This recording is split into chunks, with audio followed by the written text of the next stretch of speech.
That must be disappointing given the way we started the game. Where do you feel like today was won and lost? Yeah, well, a lot can happen in the game, and it did today. I thought we started very well indeed, and right from the off, to be fair, with 2 efforts on goal, um, and the build-up play was good, and intensity was there, and we grew in stature because of the good early start.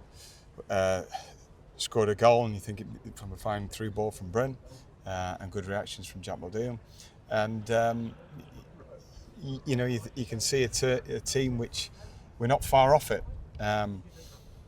But it's then having that ruthless streak within us to go and get a second and stamp our authority right on it. They were trying to then go down the sides and more balls into the box because they couldn't play through us. I thought the organisation and shape was good, and the lads carried their roles out very well. We conceded though, and but I didn't think the character of the team was in doubt, at that point at all, because we went in 1-1. The lads were very upbeat. They were trying to get on the ball and play. But obviously we're disappointed to concede the 2 late goals. There were some difficult decisions to be made today in terms of team selection after the changes made on Tuesday and the performances that those players put in. But when we saw the team today, we felt like it was full of energy and a team that was ready to go out on the front foot and really press them. Was that the idea going into the game, and how well do you feel that was executed? Yeah, well, for the large part, it was. The last goal in added time, I think, came about because we're a little bit stretched and we're trying to get the equaliser.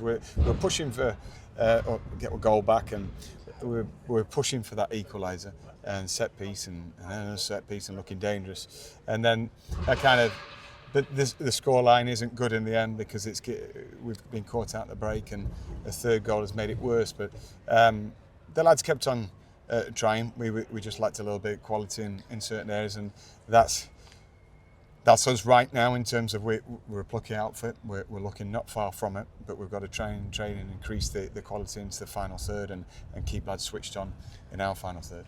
Was it difficult as well today, given the timing of the goals? A whole different story if we go into the break 1-0 up, they scored a couple of minutes from time, and then their second goal to go 2-1 up, I think we just made a triple change. Felt like that was a time where those players could come on, fresh legs, really go and win the game, but I think without them having a touch, we found themselves 2-1 down, and again the game changing. It's no fault of those lads who come on. It was something down the side within seconds and not had a kick of the ball, so credit to them for pressing it at that stage, and it was a bit of a ricochet, and it ends up falling to their guy, so he's on the spot, and that's the run they're on, and it's the run we're on a little bit at the minute, but it's still very much early days, and the decent start we did have has put us in a position where we're still 1 win away from mid-table position, which, without sounding not ambitious, it's still a decent position to be in for a club like us. We want to be ambitious, we want to push on, but that will take hard work and real unity, and as we've shown over years. Integral to the game plan today, I'm sure, was Tom Hill, who unfortunately had to come off after 15 minutes. How much of a blow was it to lose him so early after Tuesday night, and how is he? Well, we discussed that actually after the game. Can we go again with him, because we didn't want him to break down at all, but there was no signs. He's had a good pre-season, he's had games, he's had his fitness levels through the roof. It's just unfortunate. You can't control everything, neither can the player. I really felt for him. I feel for him more than us losing the game, because he's come through a sticky spell, of finding that form.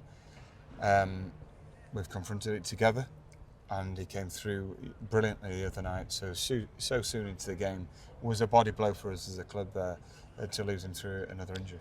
And Lewis Cass as well came off later in the game around the time of the second goal, looked in some real discomfort going down the tunnel. Have you had a chance to assess the problem? I talked to him, but he looked shaken up. He said the lad chopped back, his foot got stuck in the grass, and it's these innocuous moments that can often lead to injuries, and so hopefully it's not a bad one. He felt something go in his ankle, which not a good sign. I just hope we get our fair share of luck with injuries this year, and 2 down from today was a bitter pill to swallow. So moving forward now, there's plenty of good aspects to take from today, as you've alluded to. What's the message to the lads in terms of going into that next game? Well, keep their energy up in training, because that's where we work hard at our craft, and and we've got to keep challenging them. I don't think, again, it was a dispirited display, which is good. I think energy and hard work will prevail. You know, we've got good characters in there. They all want to do well. We've got quite a few who have stepped up to this level. It takes some adapting to it, but I think we've got to see beyond outcomes at times, and you know, that sounds cheap coming from a manager because results do dictate, but we've lost 4 on the bounce in the league. But it's a long season, it's a marathon. It's the kind of league where most teams can win 4, then lose 4, and then a couple of draws into the mix after that. It's all over the place, but what we've got to do is just be calm and keep them organised, keep them working hard, and no devastation. We'll go back, it's a long journey home, but we know that we're not far off it, and I don't think anybody in the stadium can say these are miles off it. You know, we've got some plucky lads that will bounce back very quickly. Thank you. Thank you.